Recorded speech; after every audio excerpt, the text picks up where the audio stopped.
series, I'm examining the different chapters in my new book, Inner Hacker, and what each chapter teaches you and what you might get out of it. So in chapter 4, we're talking about, this is when the larger section within the book that talks about non-conformity and how hackers are willing to deviate from norms, they're willing to think independently, they're willing to buck convention.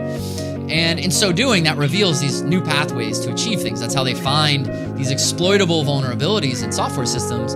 But it's also how you can find new ways to accomplish your goals, whatever the goal is. Doesn't have to be. In fact, it isn't usually about computers. It could be about how you get that raise or get that promotion or start a company or get the outside capital for funding, whatever you're trying to do. Well, in chapter 4, I talk about this idea that I've learned from hackers, which is that we need to break the rules.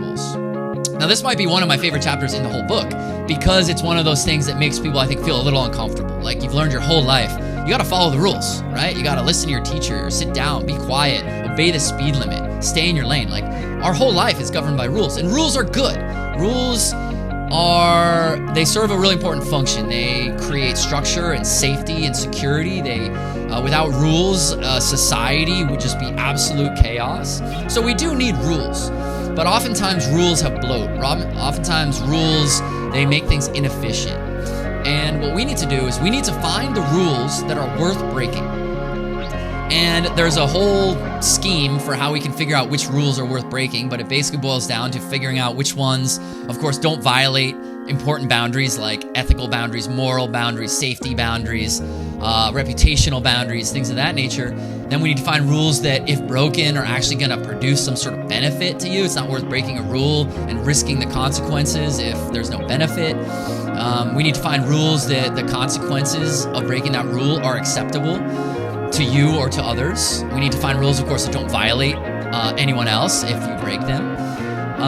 And we need to find this combination of all these factors. And when you find those rules that are bloated, unnecessary, that create inefficiency, don't harm others when you break them, then you found the rules that are worth breaking. And exploring this concept as an author was incredibly rewarding. Like, how do we break rules? Why do we break rules? When should we break rules? When should we not break rules? And trying to define that in a way that's actionable. Well, that's what chapter 4 of this book talks about, is rule breaking, because hacking is rule breaking, right? Systems are governed by rules, and hacking is the process of saying which of those rules are not valid, which of those rules are flawed, which of those rules can be bent, broken, or bypassed. And I think that is so cool, because in our lives, we have to realize some rules must be broken, some must be bent, some must be bypassed. And the difficult part is figuring out which rules are which. And that is what chapter 4 of this book will help teach you. So I hope that helps you.